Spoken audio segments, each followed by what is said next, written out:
Welcome to the 2017 A24 Oscars. It's a night of glitz and glamour and four inebriated people picking their favorite A24 films, directors, writers, and actors to take home the greatest award of the year, the golden coveted Oscar Isaac. I'm your host, Eric Kiska, but you may call me Ladybird. I'm drinking the finest of champagnes, an $11 Brut Rosé. Let's go check down to our red carpet correspondent. Kevin, what are you drinking tonight? And what happened to your face? It looks like you drank a whole bottle of acid and jumped out of a moving taxi. Thank you for the compliment. I appreciate it. I've been working on this all morning.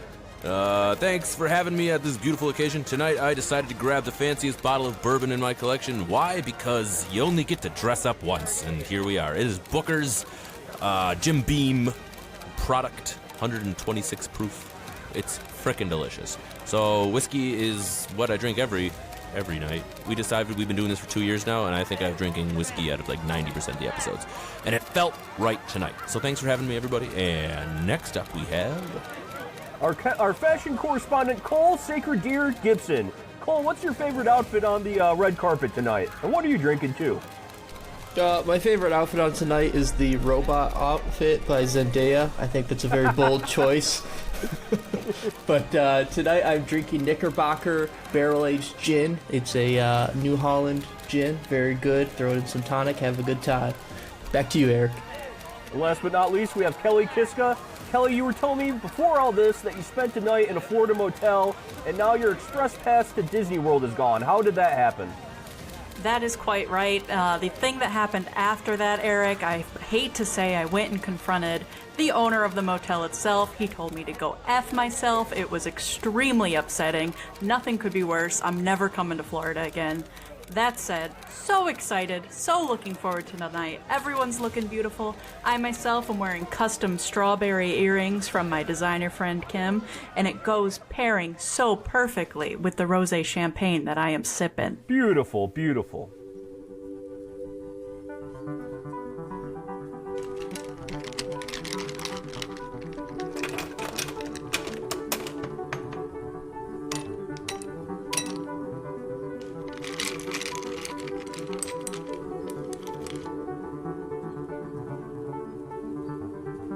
A24 on the rocks.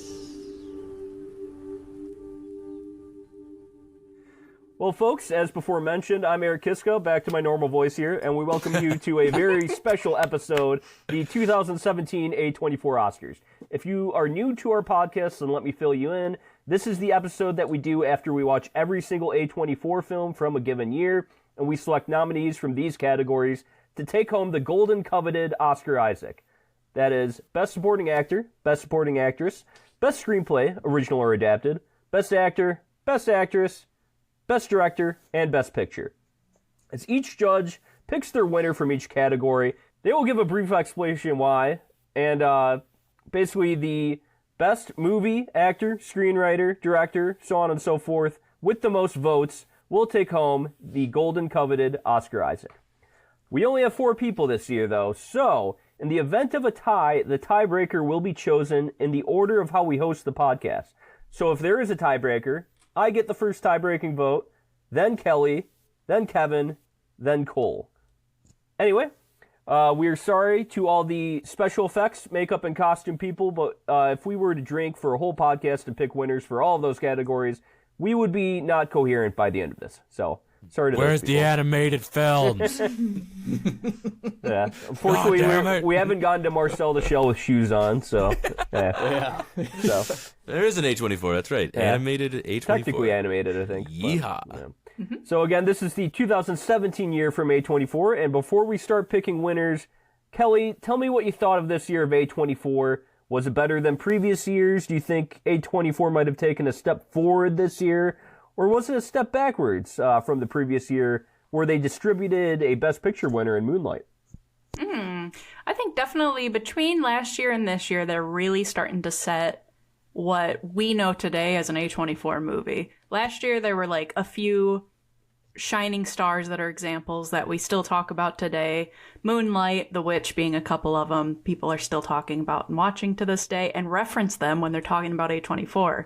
This year, we get even further in those steps, which is natural. But some of the ones I'm looking at for even our Best Director nominees come from The Killing of a Sacred Deer, Lady Bird, Good Time, A Ghost Story, The Florida Project. All those, if you're an A24 fan, are household names. So it's really clear to me that this year in A24, we're even deeper into the kind of niche that they set for themselves.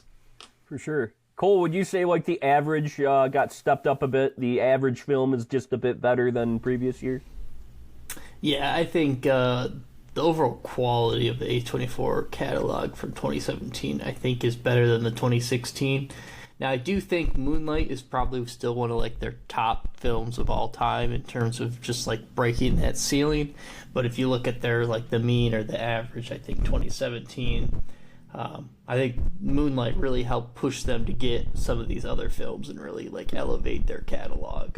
So yeah, I think this was a good year, and I'm excited to see kind of this progression that we've seen and get into some of these really classic A24 films now. Definitely. Kevin, would you agree with all this? Absolutely. So out of the 15 films that came out in 2017 for A24, I would say the majority of them we enjoyed. There were a couple that we had some divisive opinions on, and, you know, one or two that we kind of checked up as being not that great. But for the most part, everything on this list was a good time to watch. Woodchuck comes out as the obvious bottom the only one we tier probably all gave of F's to. 2017. Yeah, that was absolutely terrible. But other than that, everything was really enjoyable. I think about like Free Fire. That's not on this list at all, but we all came out of watching Free Fire like, wow, that was fun as hell. Yeah. No idea what we watched, but it was a single gun shootout for the whole damn thing, and I'm going to go watch it right now, just thinking about it. So this year had a lot of cool moments in it. You've already guys touched on the big ones, and we'll talk about those with our nominees. But I really do think that while Moonlight was that big moment, I think this is the roller coaster ride that set it off in momentum. So I really am glad that we got where we are right now, and I'm excited to talk about all these films once again. For sure. Yeah, and I think they started getting more mainstream respect, especially after Moonlight won. You know, like Lady Bird and The Florida Project, I remember the year it came out, it got a lot of buzz. So it was cool to see. Well, let's get into our categories. The first one we are going to pick tonight is Best Supporting Actress. And the nominees are Bria Vinaite in The Florida Project, Laurie Metcalf in Lady Bird, Beanie Feldstein in Lady Bird, Jennifer Jason Leigh in Good Time, and Carmen Ejogo in It Comes at Night. Kelly, why don't you pick first? Oh, going ahead and picking right away. So not both, all strong nominations. Two of them both being from Lady Bird, which is very hard to pick because really strong performances in that movie specifically, but all of them. I would say that Jennifer Jason Leigh in Good Time doesn't have as much time to shine for me to give her a fair shot in comparison to these other nominees. And Carmen Ejogo and It Comes at Night also gave a stunning performance. So all of these are really strong contenders, but there's a very clear winner to me, and that's going to be Bria Vinaite from Florida Project. Especially with us having learned that she's pretty much an amateur actor now for this entire movie, which really gives the fact that she can stand alongside all of these other well-known actors, and for me, for me and for a lot of people, I would argue, give an extremely convincing and realistic performance. And there's reasons for that, of course, having the background that she came from, but no one else could have really performed the way that she did. So I think that amazing performance, and it's a easy vote for me, even with all of these strong contenders. Okay. Kevin, why don't you pick next? Well, if Kelly could have crawled into my head and pulled out all of my thoughts and put it out into hers, then it would have been exactly the same. I'm going to also be voting for Bria Vinaite for all of the same reasons and a little bit more. There was something about her performance that truly made the Florida Project what it was, meaning that we were supposed to think about that whole movie as a glimpse into a a life that we don't see, something behind a curtain. And because of her casting and because of where she came from, it made her performance something that will live in the annals of history, because it was just something so cool and unique in that moment. And that's what made Florida Project so great. Everyone else was supporting her story. It was about her and her little girl and their life, and it would not have been the film that it was without her just raw ability to just be herself while the camera was rolling. That can't have been easy. That could not have been easy. Being asked to just be who you are while having to memorize these lines and be part of this process. We talked about it during our review. Like, he was very direct on how he wanted these performances, but it still came out so authentic. So for all those reasons and more, Bria Venate absolutely gets my vote for Best Supporting Actress. Okay, well, I'm going to slip myself in here.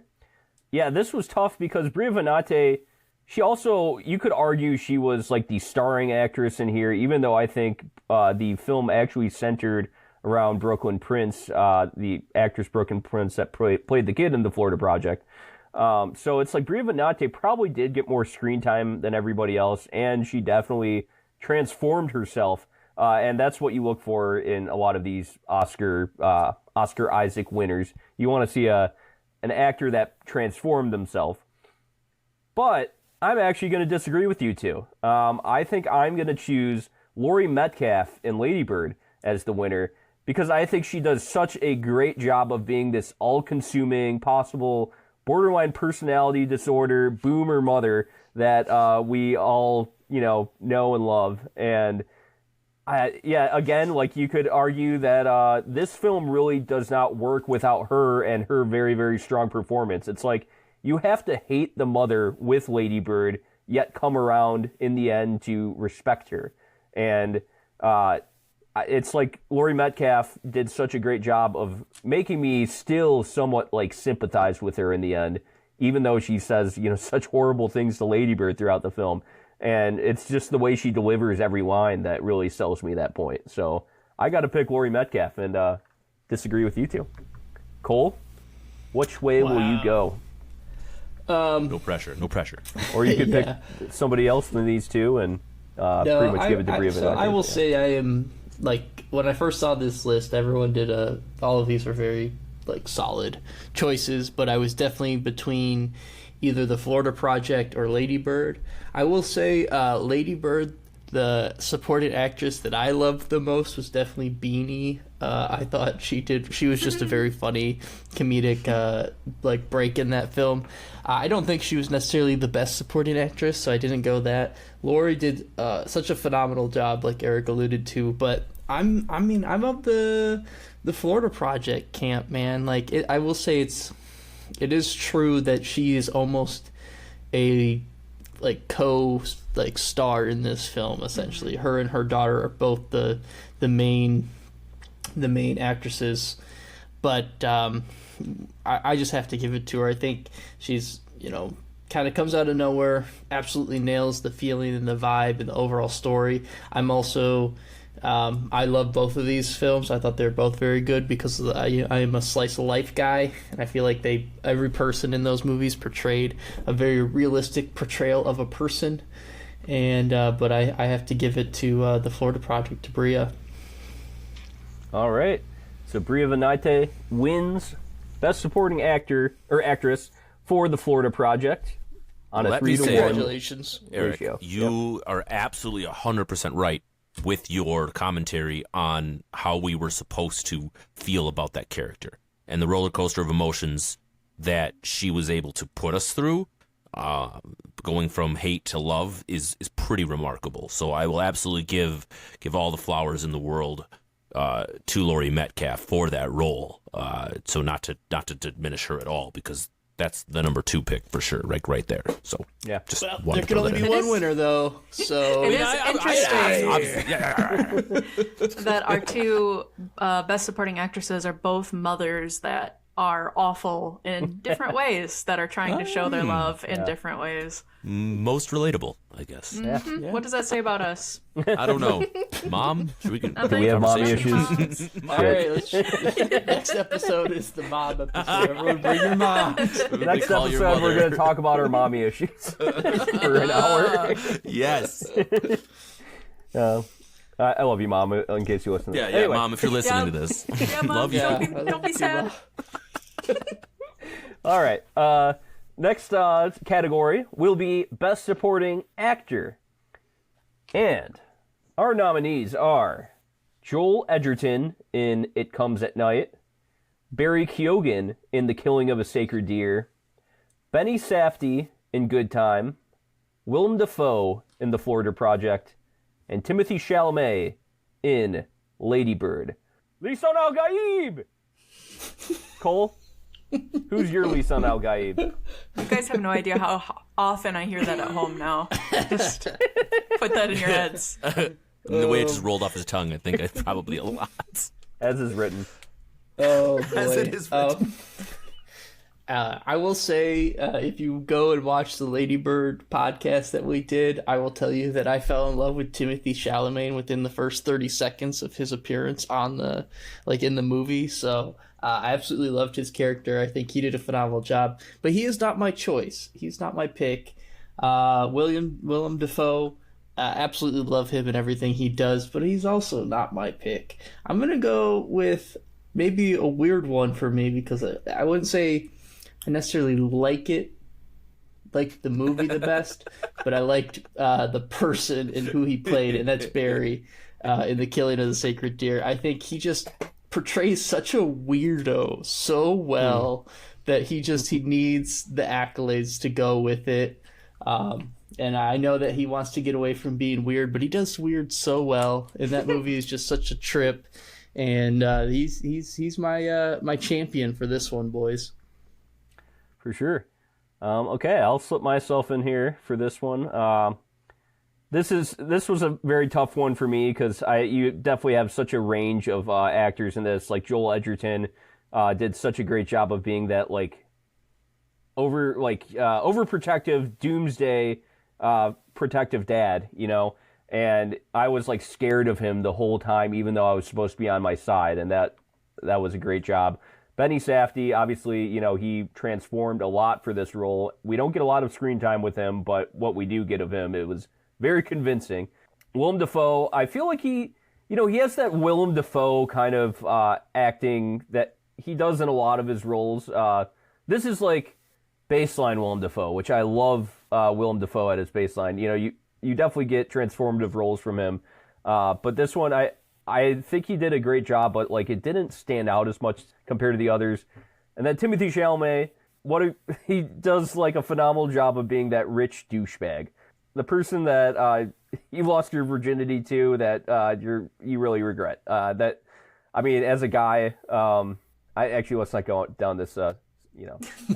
But just call him a frog man like you're supposed to. You anyway, always do. That being said, my winner, I'm going to agree with Cole. I love my sick little freak, Barry Keoghan.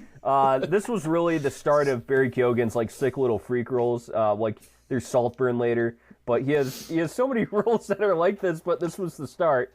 And the thing that I'll say though is that he is Irish. He is an extremely Irish person. If you see him in Banshees of Inisherin, he is nothing like this role. So he definitely transformed for this, but then delivered that kind of Yorgos Lanthimos, I'm going to say everything in this very monotone voice. But behind all of it, you're going to be convinced that I'm a psychopath. And that is awesome.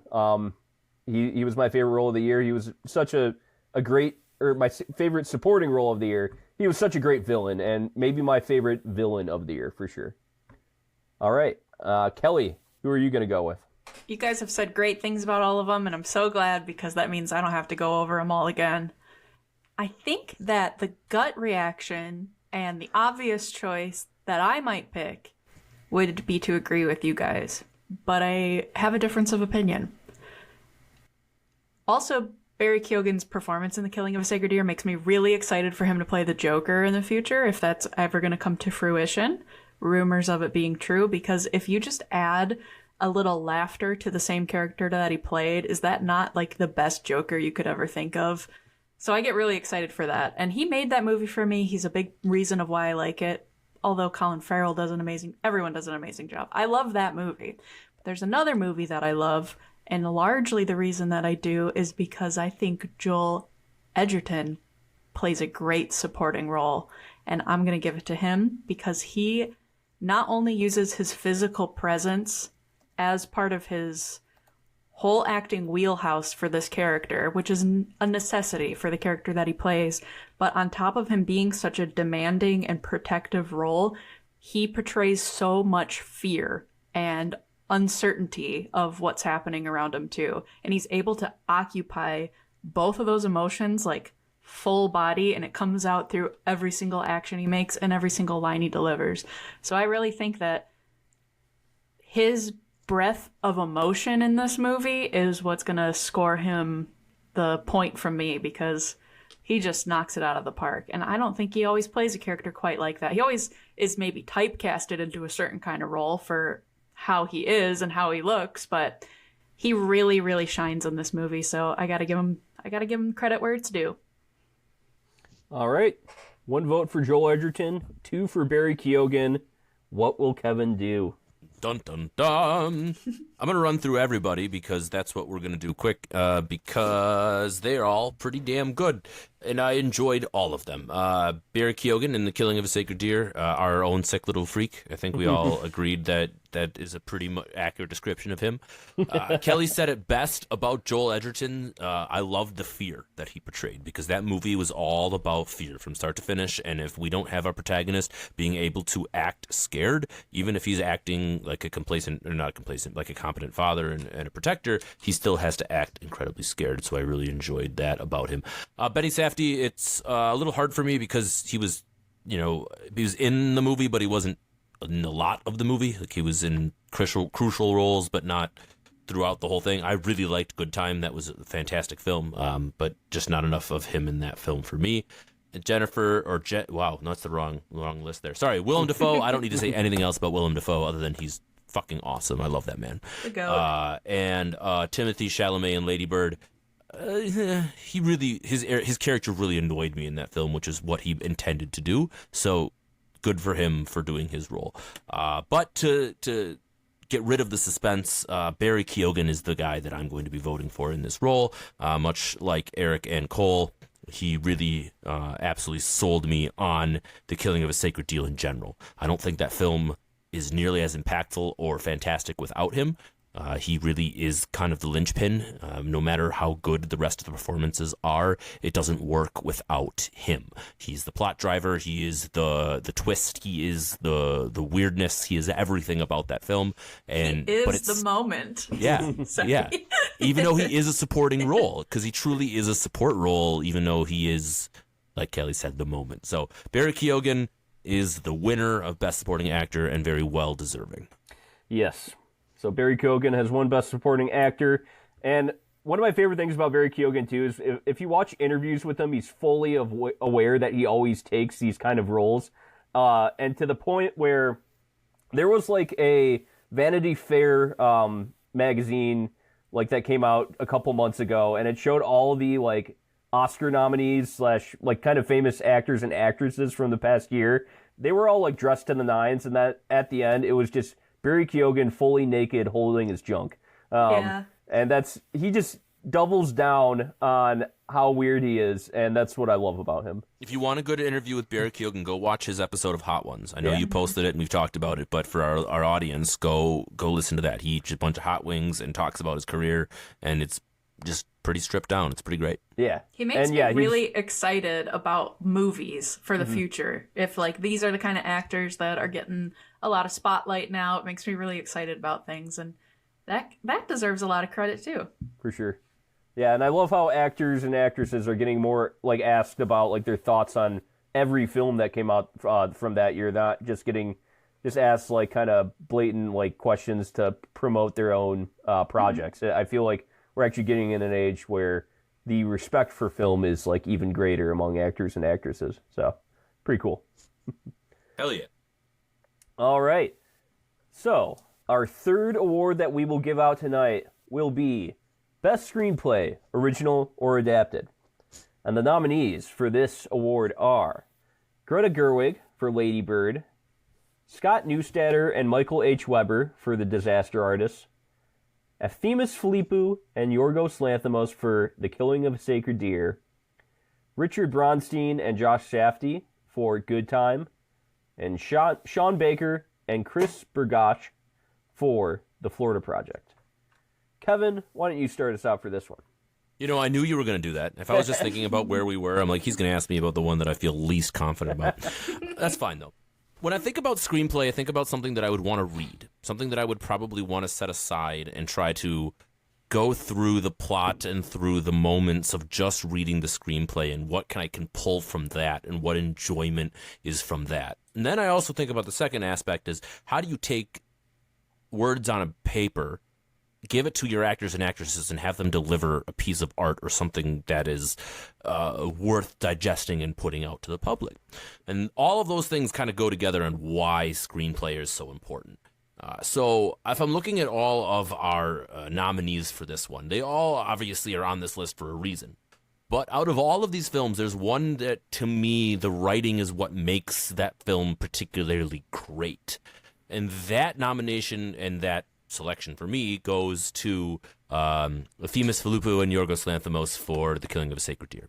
I think that the screenplay for that film from start to finish, with the twists and the turns and the way that they are able to use the writing to make it impactful, and the way that Yorgos is able to basically tell his actors and actresses, you can be monotone and this is still going to come across in the craziest of ways, is all the credit in the world to the screenplay itself.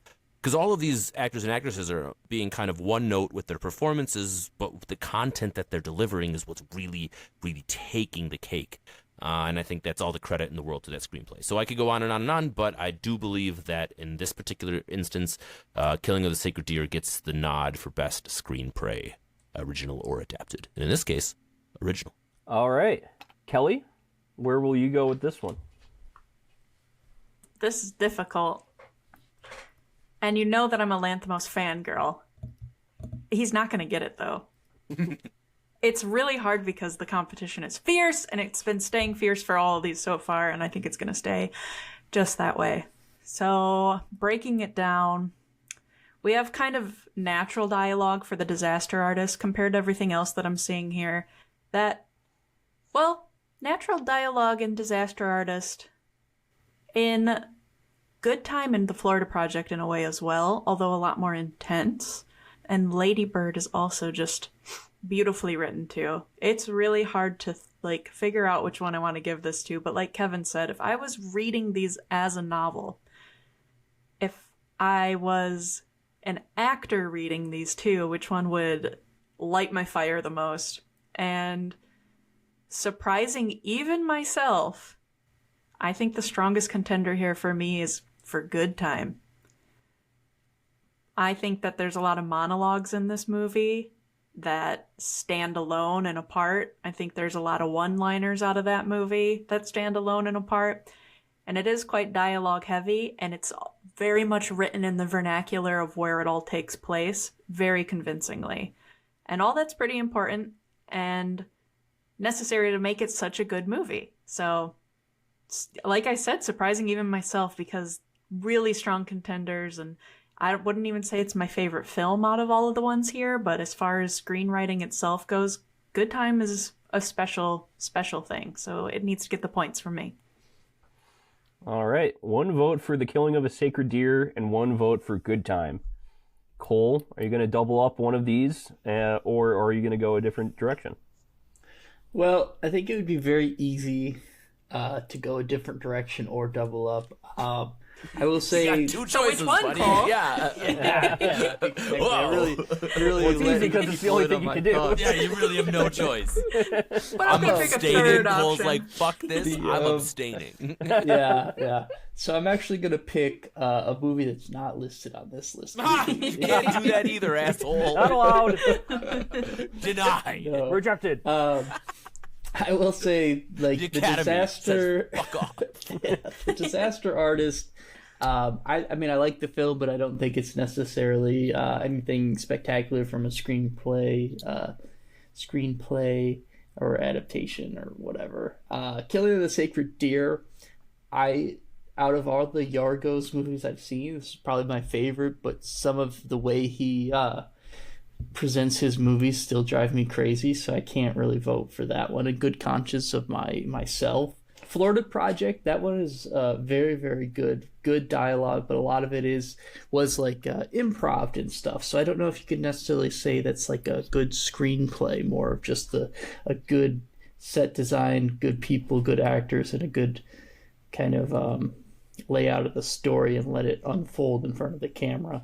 Lady Bird is one that I absolutely love from a standpoint of just all the dialogue and the wittiness and just the way that they portray everything and the way that the actors do it and bring everything to life. But I think I'm gonna have to go with Kelly and go with Good Time. I mean, I had never not seen this film until we watched it for this podcast, and I had heard some things about it, but I guess I didn't realize how solid and how good of a story that is. Like, just from start to finish, the story and just all these characters, to see it like kind of trapped in the chaos of Robert Pattinson's character and how he affects every single person. And I mean, he basically causes one dude to lose his life and all this. Like, it just such a whirlwind and such a awesome story from start to finish. And I think that one's just gonna have to get my vote. All right, 2 votes for Good Time here. Will I agree with Kevin, go a different direction, or give 3 votes to Good Time? Well, Options, as discussed. so I think we have a really wide range of screenplays in this category. We have everything from more of like a slice of life film in the Florida Project that portrays its subject so realistically, to the absurdity that is The Killing of a Sacred Deer, to the anxiety-inducing writing of the Safdie brothers in Good Time, to the more comedic writing of The Disaster Artist, to the all-too-real coming-of-age film that can make you laugh and can make you cry, that is Lady Bird. All these are great screenplays, but there is one that stands out to me above all others, and sadly this will de facto give the win to Good Time. But I am picking Greta Gerwig for Lady Bird. I think when you read a screenwriting book, this is the kind of like this is what a screenplay should be, a phenomenal screenplay. Keeps you on your toes the whole time. It's supremely unique, makes you laugh, but the dramatic beats are perfectly placed throughout the script. So are the comedic beats. And this is definitely like one of my favorite screenplays of the last 25 years, and I think it deserves the award. But sadly, it won't get it. So Richard So what does that Bronstein say? What does that say?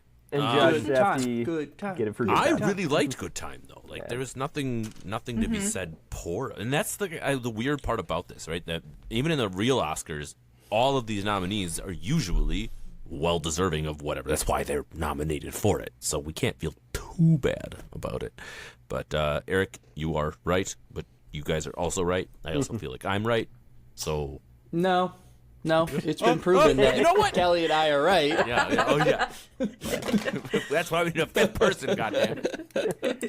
No, don't say that. We're doing a good job. Come on. I mean, yes, we're doing wonderful. The Academy has nothing on us. Yeah. It's fine.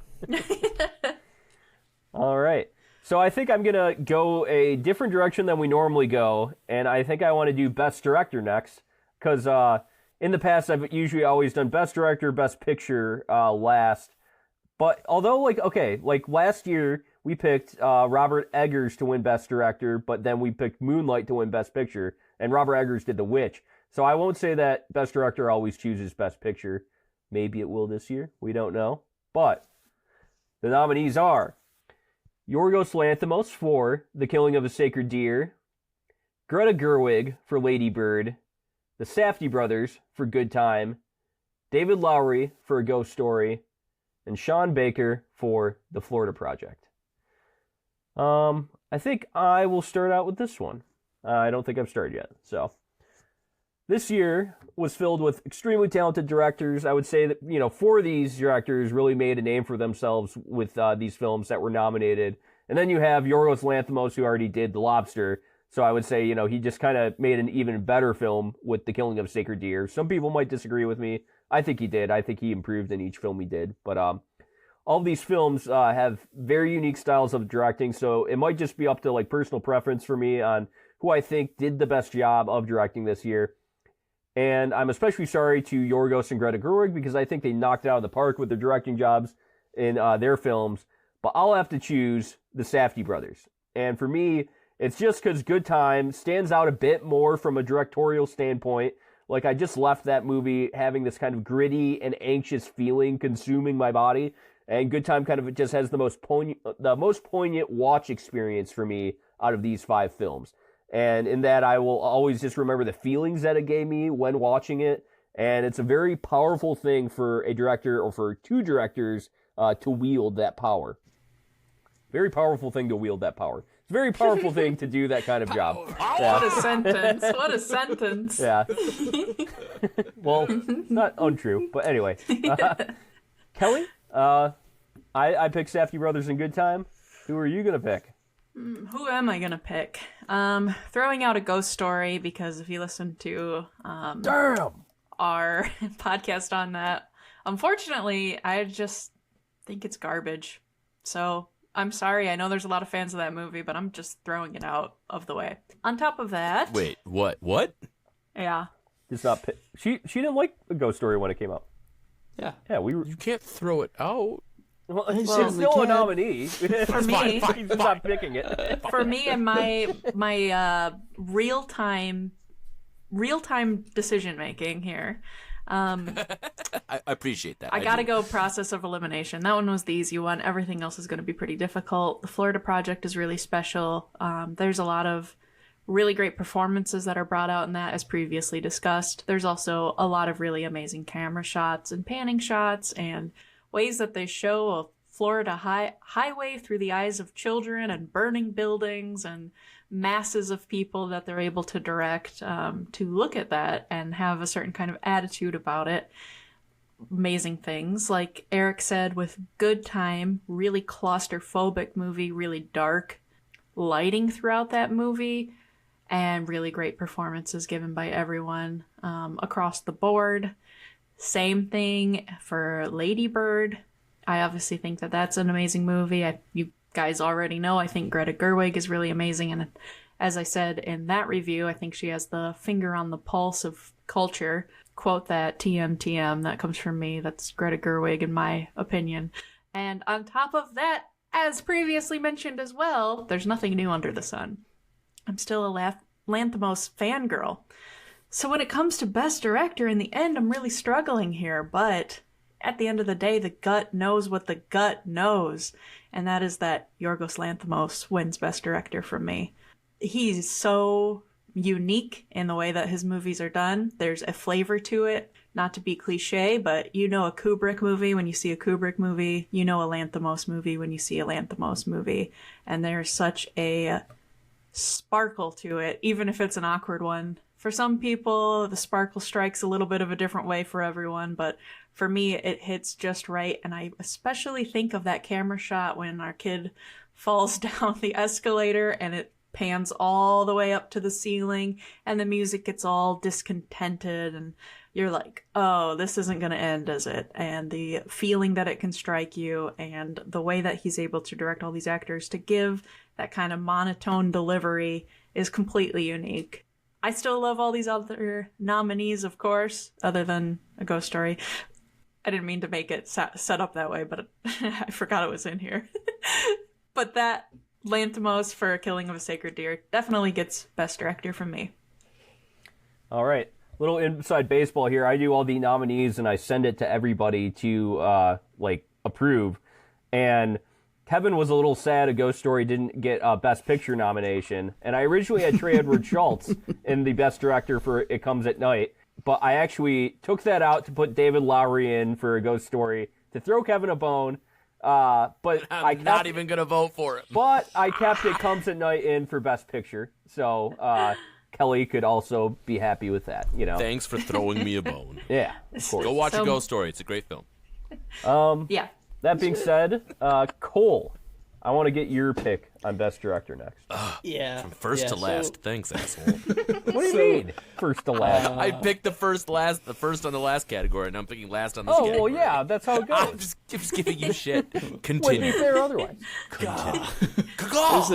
This is a typical person that likes Ghost Story right here. Oh, shit. Fuck you, man.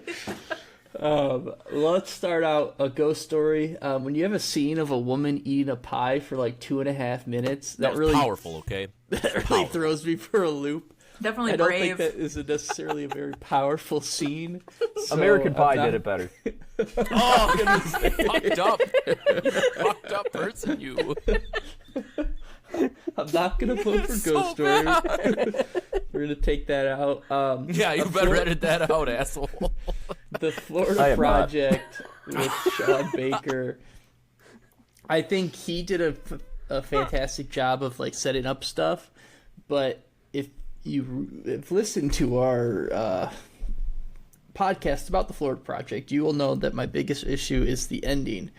And I cannot, in good conscience, ever vote for someone to be the best director when they end the film of them filming with like a, I don't know, like Missed an the point, iPhone Cole. 5. Missed the point. So I can't have Florida Project win it with the iPhone recording at the end of the thing. Just threw me for a loop. Lady Bird, so good. Killing of a Sacred Deer, also phenomenal. Both those like definitely deserve to be in this category above all the other ones. But I will say, if you go from just like pure director and like cinematography and like the story elements and seeing a story play out just from a visual standpoint and from how they used a lot of different elements and different shots, I'm gonna have to go with Good Time.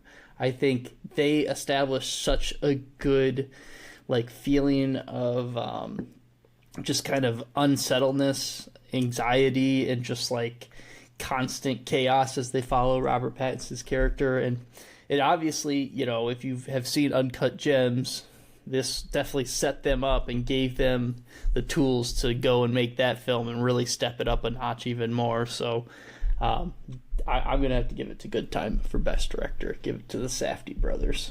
All right. So we got 2 votes for Good Time here, and they have already won a Oscar Isaac tonight for Best Screenplay. Good Time has. Kevin, are you going to give them their second Oscar Isaac, or are you going to tie Yorgos Lanthimos up with them? I feel like I have to defend In a the couple basement, of things. and then, maybe make them murder their family. All right. Everybody is allowed to All have right. their own opinion on things. True. Of course they are. You're so right. Yeah, But I enjoyed the Florida Project a lot. So that ending was perfect for me in that film, and I don't think anyone can tell me otherwise, even with the iPhone and the aged, all of that nonsense. Ghost Story also was very good, but I'm not voting for either of those films. I just wanted to get it out of the way to defend my honor on both of those topics. I'm torn on this one, or at least I'm torn-ish on this, because both of these films that I have to pick from are very, very, very good and made me feel a whole lot after I finished. And that's, for me, kind of that, like, the reason why the director did a really good job is that overall feeling, that immediate, when the credits roll, how do you feel, I think is credit to the director first and foremost. After you digest it and you can break about all the different parts and you can dissect it between the actor and the actresses and the cinematography and the screenplay and the costuming and all of that, that's how you break it down. But that immediate reaction to that film should be credited to the director as you walk away from it. And for that reason, as much as I would really, really like to make a 50-50 split on this one, I have to give it to Good Time, because I finished that film and I was like, what in the high holy hell did I just see? I really, really enjoyed Yorgos, and like, it's, when I say it's 50-50, it's like a total 50-50, because Killing of a Sacred Deer is so incredibly unique that only someone like Yorgos Lanthimos could pull it off and make it feel the way it was. But really something about the culmination of Good Time from start to finish and the way that they were able to take all the different elements of that film and put it into something so different gives it that extra tip. Yorgos had the lobster to kind of create a little bit of what his world was going to be moving into The Killing of a Sacred Deer. But I think that the Safdie brothers totally took a chance on the way that they directed Good Time from start to finish, the way they gave Pattinson kind of his directing liberties to create that character. And just from start to finish, the different sides that come at you from there just make it unique enough that it gets that extra vote for me. So I do think that it's a total crapshoot between these two. They're both very, very, very, very close, but I'm going to give it to the Safdie brothers on this one. All right. The Safdie brothers win their second Oscar Isaac of the night. Whoa! Congratulations. And as a reminder, everyone that wins gets the prize is your ability to come onto our podcast. Yes. You can come here, my friends. Come on. So we have finished 4 out of the 7 awards that we will be giving away tonight. So I'll do a little rundown of the ones that won. Best Supporting Actress went to Bria Vinaite in The Florida Project. Best Supporting Actor went to our favorite little freak, Barry Keoghan, in The Killing of a Sacred Deer. Best Screenplay, Original or Adapted, went to Richard Bronstein and Josh Safdie in Good Time.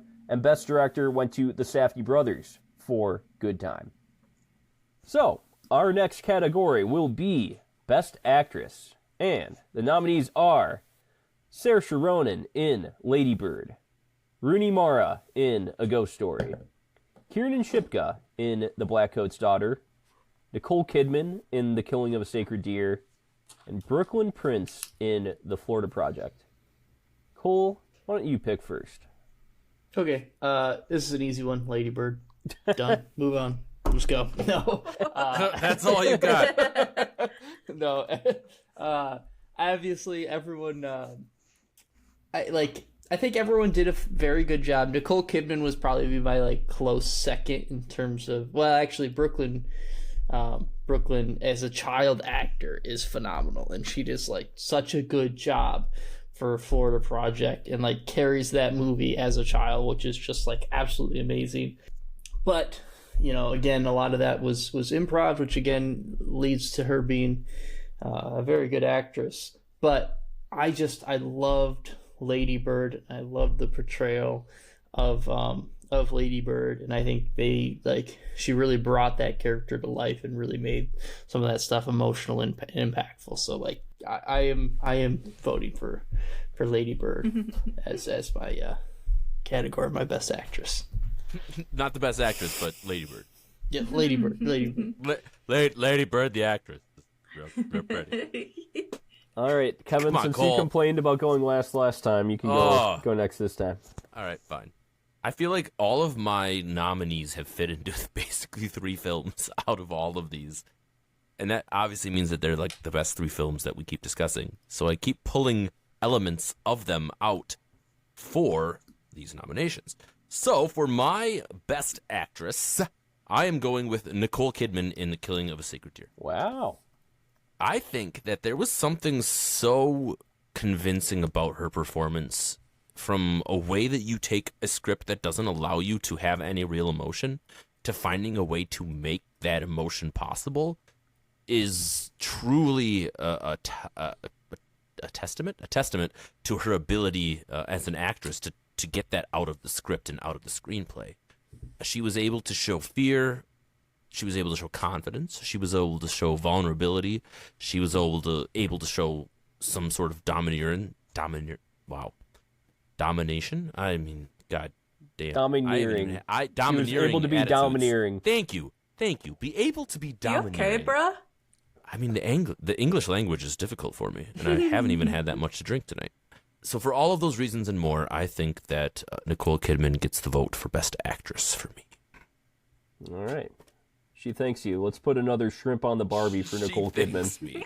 Well, you're welcome, Nicole Kidman. Hope She's you're Australian. listening. Yeah. All right. Kelly, you pick next. Okay. Honorable mentions to Brooklyn Prince. Honorable mention to Nicole Kidman for previously mentioned reasons. Kiernan Shipka did a really good job at being really demented when she needed to be, and carried that movie through that acting. However, there's a clear winner here, and it's Saoirse Ronan as Lady Bird, our titled character. I think that movie's obviously extremely good. I know I didn't give the props where it was due for writing and directing, and that's huge parts of it. But I think that the part that stands out the most of it is Saoirse's acting. Saoirse. Saoirse. I'll do my best. We're getting taken over by Irish people and names lately, aren't we? Saoirse. I should do a lot better as my name is Kelly, after all. But anyways, I really think that her portrayal of Lady Bird obviously was important for the success of the movie, being Lady Bird herself. She displays such a real young woman in this time at that change of your life, going away to school or not being allowed to, or maybe you can, or you hate your hometown, but then you're nostalgic for it. And here's all of these other characters that are introduced, and how are you going to go about all of these new friendships, having sex for the first time, etc., on and on. And she does such an amazing job without it being stereotypical. It's very fresh. I think I say this phrase a lot, but it wouldn't have been such a success if she were not the lead actress in this movie. So credit where it's due. Once again, Lady Bird as Lady Bird gets the nomination. Victory from me. All right. This one might have been the most clear-cut category for me. Not to downplay the acting jobs of the other four actors here, but Saoirse Ronan runs away with the Oscar Isaac for me. For one, she, like we've been talking about, she's an Irish woman playing an American teenager at the biggest turning point of her life between high school and college, and she just embodies that character and all the lines that were given to her by our writer-director, Greta Gerwig.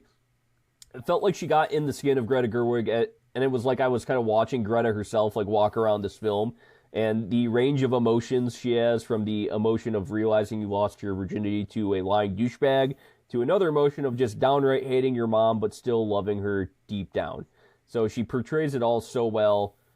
That'll be my pick. And Kevin, I don't know how you picked a different actress. So there we have because it. Because I don't want to go with all of your opinions, man. Plus, it's possible I'm giving its flowers later. I don't know. I love you, Kevin. I'm happy we have a different. You all suck. Different vote. Fuck you. He's a free thinker. Yeah, we're all good. No, I don't mean that. Yeah. Free thinker. Fuck you too, dude. All right. I mean, we did say that the more we talked, the drunker we were going to get. So you did this. It's your fault. It's our fault. We've agreed to this. But that's what you get for reaching through the computers and podcasting equipment to pour shots down our throats. How dare you? It's honestly true. Like Freddy Krueger over here, except I just go through the To be completely honest, I wrote this list down and I said I wasn't going to change it. And so I'm not, and sticking to it, and that's the reason why. I mean, we are giving you shit. You are giving me shit, sir. No one's giving me shit except for you. Hey, Cole gave you some shit Cole too. But, yeah. Cole too. I'm on your side, though. Thanks, guys. All right, next category here. Heart. Best actor. All right. Our nominees are Robert Pattinson in Good Time, Colin Farrell in The Killing of a Sacred Deer, James Franco in The Disaster Artist, Menashe Lustig in Menashe, and Kelvin Harrison Jr. in It Comes at Night. Kevin, start it out for us. Fantastic. I hope I pick one that you also never will pick, and then we can have the same damn debate all over again. My pick is Robert Pattinson from Good Times. I'm going right into it. I think that for him, the way that he was able to take a character that was so absolutely not like himself, something that was so off of the wall that you could barely understand him at times, but you absolutely knew where his motives were and where he was going and kind of the ways that he was moving through the script and through the dialogue, really encapsulated just a pure performance for me. It was something that we talked about in his performance with The Rover, on how he was able to do something that took what anybody's conscience of Twilight was and kind of changed it and flipped it on his head. And I really enjoyed that he was able to embody a character that was so complex and so wild as the one that he played in Good Time. So I think that for all those reasons and more, Robert Pattinson deserves the Oscar Isaac for Best Actor, at least for me. Anyway, so before I embarrass myself further, I'm going to pass the torch. All right, Cole, tell him why he's wrong. Well, I wish I could, but I think this might be the first time, Kevin, our abuse has finally turned him around and turned him into a true cinephile. I've been a Robert Pattinson stan for quite some time, pretty much ever since The Rover. I saw that film, and if you've been watched any of our podcasts, you know that is one of my favorite hidden gem A24 films of all time. And Robert Pattinson kills it in that movie, and he does just a fantastic job in Good Time. Again, just his sporadic nature, the story, the just chaos that he ensues and manipulation of people, and throughout that film, he's such a good actor overall. And I'm glad that he finally got out of the shadow of Twilight and really got to show the world his true acting chops. And not to say that some of these other people, like Colin Farrell, I love him in so many movies, from In Bruges to even Killing of the Sacred Deer. He does a fantastic job in. James Franco, not really my cup of tea in most of his films, especially after all of the interesting allegations that came out. So not super excited about him. Is it Mencha or how do you pronounce his name? Menashe. So Menashe, he does a great job on that slice of life film about the Orthodox Jewish movie. Is that? Yep. Yeah. And he does a great job, and obviously I think he understands. He's bringing real life experiences to it, which is very, very comes across the screen very well, and he does a fantastic job on that movie. And I really liked that movie, but I don't think he didn't he's not a true actor, I guess. He didn't really I wouldn't say explore the space as much or develop the character as much as Robert Pattinson did. And then Kelvin Harris Jr. and It Comes at Night. I think It Comes at Night is a good film, but I don't have it didn't leave me with the skills or the actors portraying anything particular. Didn't leave me with that feeling, I suppose, as Robert Pattinson did. So that's my choice. Good job, Kevin. Woohoo! Go team. All right, Kelly, are you going to make this almost or maybe 3 out of 4 of a clean sweep for Robert Pattinson? A blowout or nah? It's actually going to be a nah. And let me just say, allegations aside, what a handsome list of gentlemen to choose from. Congratulations, best actors. Really great performances by everyone. All the champagne for everyone listed. And I'm glad to see that Menashe is listed here for a Best Actor nomination. However, I might have hinted at it earlier in this recording, but my star is going to Colin Farrell in The Killing of a Sacred Deer. Specifically for how well he portrays absolute despair. I can't really imagine a more weird, otherworldly experience to live through. And he embodies that along with being a really uptight doctor who's trying to make it right but made a big mistake, and how am I going to live with this? And oh, I'm so full of regret. Oh no, now I have an impossible choice to make. And he just takes all of the conditions that are given to him in this story and does what I would picture in my head if I was reading the story in a book. You know how a lot of times you read a book and then you watch the movie portrayal and you go, that wasn't how it was in my head. If this was the story, I would have said Colin Farrell completely nailed how I think that this character should operate his life with all of this crap happening to him. So, for that reason, and like Kevin said, many more, and for the sake of brevity, Colin Farrell, you get my star. All right, so Kelly has split up the voting a little bit, and that leaves the final decision to me. So this one was a little tough for me, because if I had to give the Oscar Isaac to the most transformative performance, then that probably would be James Franco.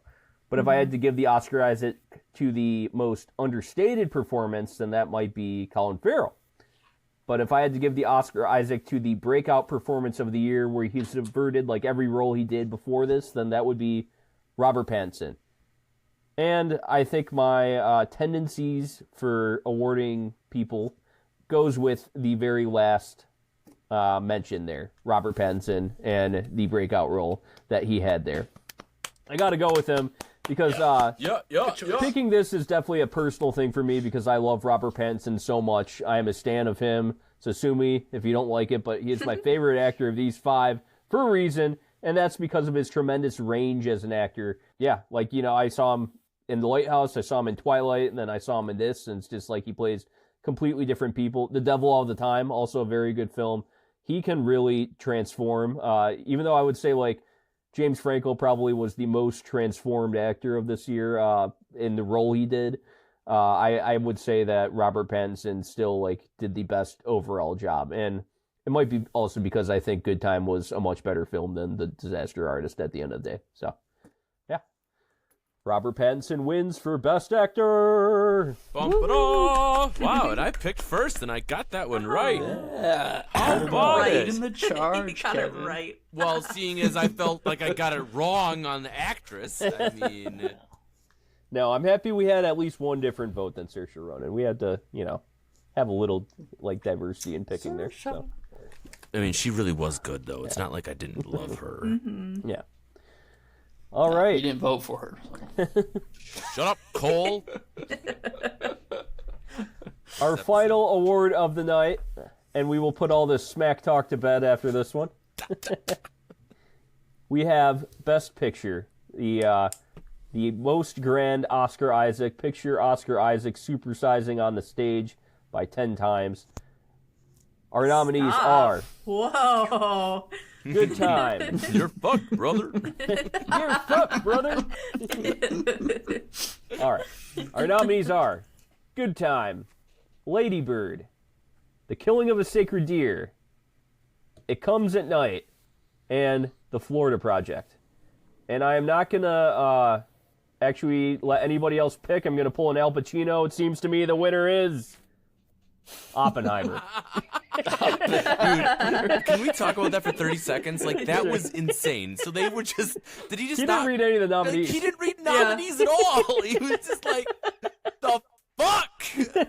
I mean, it's Al Pacino. The man can't do wrong, but that was weird. He can. And Yeah, all right. Can he do no wrong? he seems a little senile now, is all I'm saying. Yeah, he keeps having children. And he has a children. He has a child with somebody who's like... I'm not sure if he had a child with her, but he has a girlfriend that's like... No, he had a 50 child, I to think. 60 Didn't they make it like a younger than him. paternity joke during the Oscars, like him being Might on? have been. All right. Yeah, she's Everyone knows in her every 20s or 30s. I mean, I don't want to... I'm not every gonna look more into child it you right now, have takes about like 10% of your brain power away. but yeah, could be. No one ever talks about that. Is that scientific? More people need to talk about this. Yeah. All right, well, Anyways. moving on. So those are our 5 Best Picture nominees. Oppenheimer is not included in that. No, it's Yeah. not. Kelly, why don't you start out for this category? Why will I start out with this category? Great question. I think that you haven't started first maybe in one other category, so I just Yep. I thought it would be good to go with you. Impossible choices. But the gut wants I can what tell you the right gut decision. wants. There's no right or wrong. Shut up, Cole. Brother. Your opinion. Brother? Brother. Sorry for the dramatic silence. I know that it's an audio listening format, of course. However, there's a certain movie here. Well, God, all of them I love for different reasons. I really, really do like all of these movies for different reasons. And I like that it is not a single one is the same.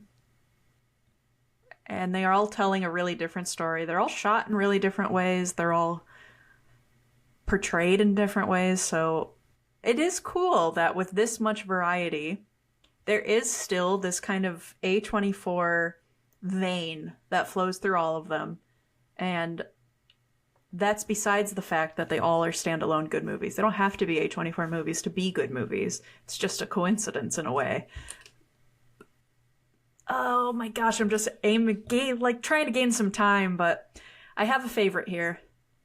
And the favorite for me is It Comes at Night. I don't know that you guys are going to pick it. But for me, the reason this is getting Best Picture is I can't separate my own personal taste from the way that I'm going to vote for things. And that's the difference between me and the Academy. Am I right, boys and girls? Yes.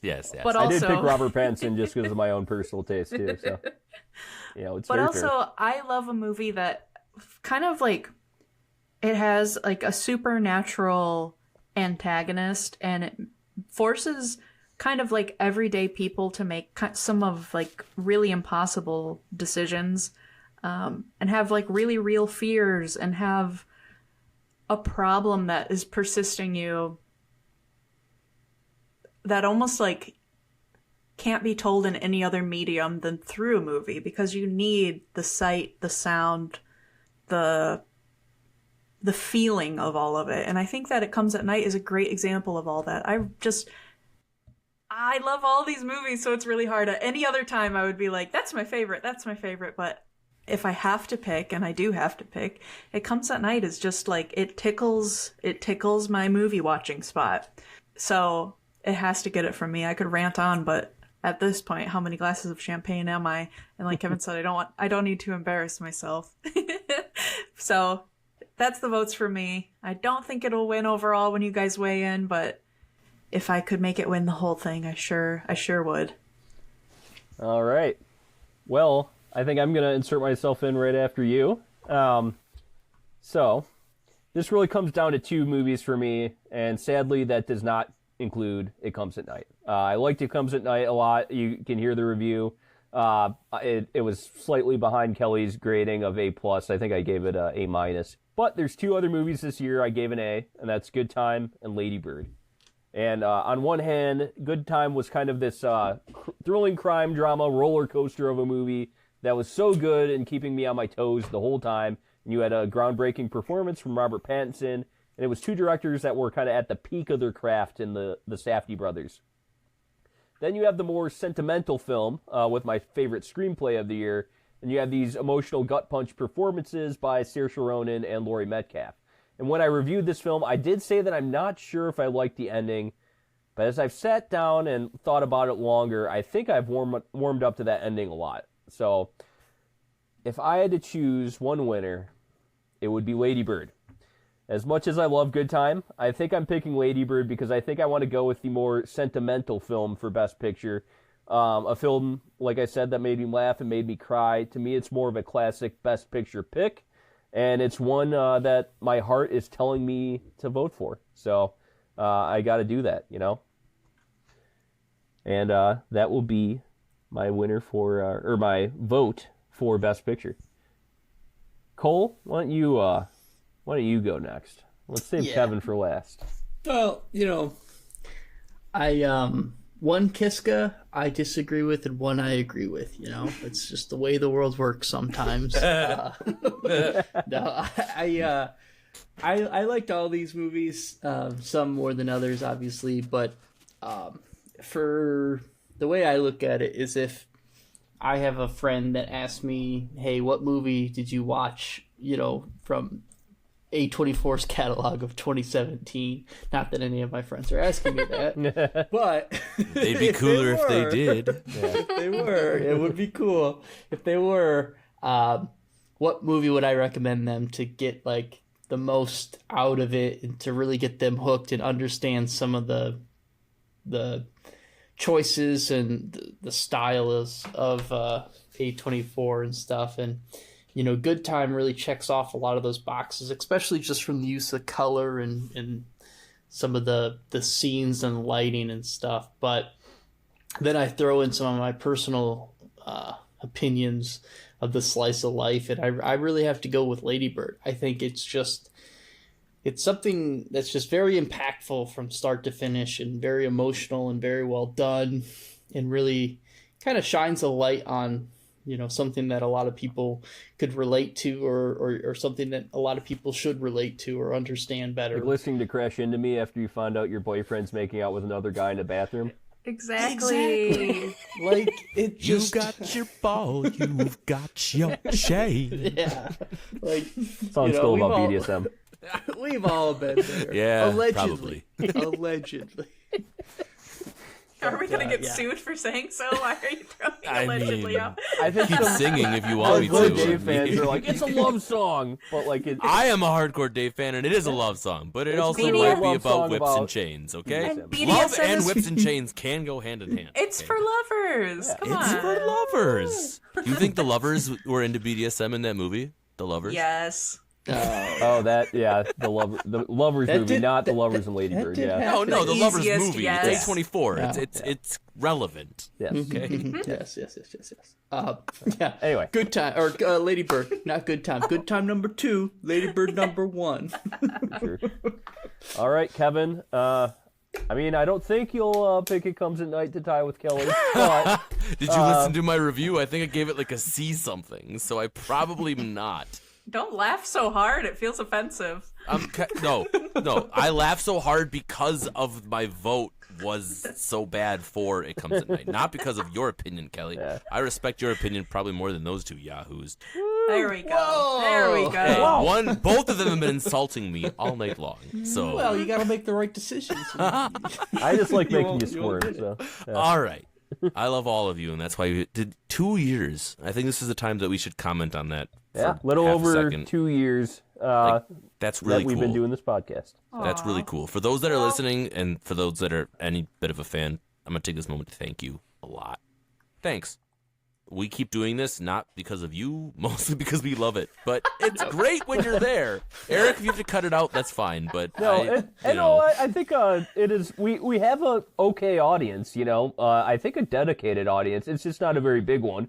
We just don't do it for them. Yeah, Right. So, I do it because of you how three. How else can we do? I think this will be our 85th podcast episode, 60th movie we've watched. That's really cool. And we've been around for 2 years. We got to do it. It's really cool. We don't get a lot of thanks online or anything. In fact, No. on Reddit, we just get a lot of more like A24 sucking cocks than on the Yeah, rocks. they didn't like us very much. Yeah. Like, who are you? No offense, but who are you? So after a while, you just got to make the choice. Am I doing this podcast for, the audience or for ourselves? And when you don't get a lot of thanks and congratulations, or not even congratulations, pats on the back online, you just got to be like, all right, I just like watching movies and I just like talking about them. I with really friends. look forward So, to this every single time we do this. I'm like, it's a scheduled. I love you all, so it's just really great to do this. And A24 sucking cocks has a certain ring to it. It's not bad. Not bad. Yeah, that'll be our next podcast. That'll be the sequel to this. And with that in mind, I'm gonna go ahead and break down my pick for Best Picture of 2017. Like Kelly said, and everyone else said, these films are all excellent. If I probably would watch It Comes at Night again and appreciate it a lot more. I think I was disappointed that there was nothing that came at night. I think that's really what it comes down to. Is that like the movie was great, but it just let me down. There was nothing that came at night. So other than that, I want to give it another watch, and because I respect the hell out of your opinion when it comes to movies, and if you're picking it over a lot of these other ones, it really does deserve at least something from me. So I'm going to give it another shot, one way or another. Killing a Sacred Deer was unique as hell, but it reminded me a lot of The Lobster, and that is fine, but it also just makes it a little less unique in that sense. I'm sorry. Florida Project felt like a documentary, which is weird. Not that it doesn't make it a great Best Picture, but there was something else about it that just kind of separates it away from the rest of the cinema for me. And like Eric said, it kind of comes down to Lady Bird or Good Time, and those two films are both really, really good. But I am going to go ahead and say that Lady Bird is my pick for Best Picture. I think that hits every single note when it comes to a film, start to finish. It really made me laugh. It made me cry. It made me feel. It made me want to watch more. It made me care about the characters. It made me want to watch more of the set pieces. There was just something unique about the way that Greta Gerwig brought something to life that we've all seen 1,000 times. We've all lived it. all four of us have been teenagers, right? Everybody listening to this podcast have been teenagers. You've gone through that real life moment. Kelly said it on the podcast when we first recorded it that this movie was so relative to everybody who watched it, and so many people commented like, I've never watched a movie that made me feel like this was a representation of my life, like Lady Bird. And if you go on things like Rotten Tomatoes and you look at the #1 rated film of all of A24, and it's Lady Bird. And it's weird, but it's not weird, because it makes perfect sense that this is the most relatable film that we have watched, because we've all lived through moments of this film from some extreme to another. And I think that truly makes it unique and beautiful and brilliant and deserves all of the flowers, and it certainly deserves Best Picture. So Lady Bird, for me, go watch it. Go watch it. It's brilliant. It's fantastic. I love that film. I want to watch it again tomorrow. So that gets the Oscar Isaac for Best Picture. You hear that, Greta Gerwig? You might not get respect from the Academy, but you get respect from us. All right? Damn straight. Yeah. Damn straight. So that's why you got to come Right on our podcast and finally get us a larger audience. Someone should find her PR director and send us a link. Send her a link of just this part, just the last 5, whatever. Yeah. Yeah, just don't include Kelly. Just the 3 men. No. The only why? Oh yeah, she didn't pick it. All right. Yeah. I'm like, why not? But, I mean, the only thing is, if we do get a larger audience, we probably will get a lot more jokes like A24 while sucking cocks on our behalf. So that's the only problem. We can only hope at this point. Yeah. All I could think That's about how during we'll know. Kevin's discussion was, he kept saying, it never comes at night, and I was just like, it does in A24 sucking cock. So it's a different podcast, Kevin. Oh no! That came at night. Yeah. All right. This episode devolved so Yeah. fast. You guys have to pay for that content. Wow. I think this is great. Once we get our Patreon going, we'll also have our OnlyFans link. We can at least start it. At least if one person, I saw a YouTube video that thanked their Patreons and there was 2 people on it. I was like, you know what? They care. Yeah. They care. What if it's 2 people, but they're both donating $5,000 a month? Well, I mean, shit. Someone could donate me 5 and I'd be fine. Hey, they want pictures of my feet. I'm willing to do it. It's just feet pics. I'm sorry to disappoint everybody. Quentin We're not going to show Tarantino's anything going to send more. you an email, Cole. But I do have very good God, feet. I hope so. I'm waiting. Well, if you like feet pics and more, send us a message. Yes.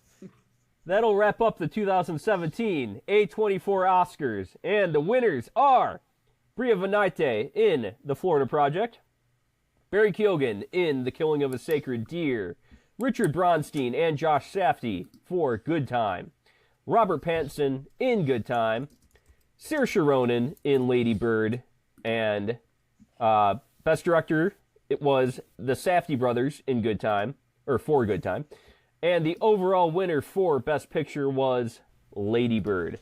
So we got a kind of good mix of Lady Bird and Good Time, so that was nice. Thank you so much for listening. Please rate, subscribe. Little programming note, we are taking a little break after this so that we can realign ourselves with our chakras. We're going to do a panchakarma Cole loves doing. And I decided I'd try it. It's where you inject olive oil into your colon and a lot of stuff happens. And so I'm going to do that and do some ayahuasca in Peru. And then I'll come back realigned with my chakras and ready to watch a whole nother year of A24.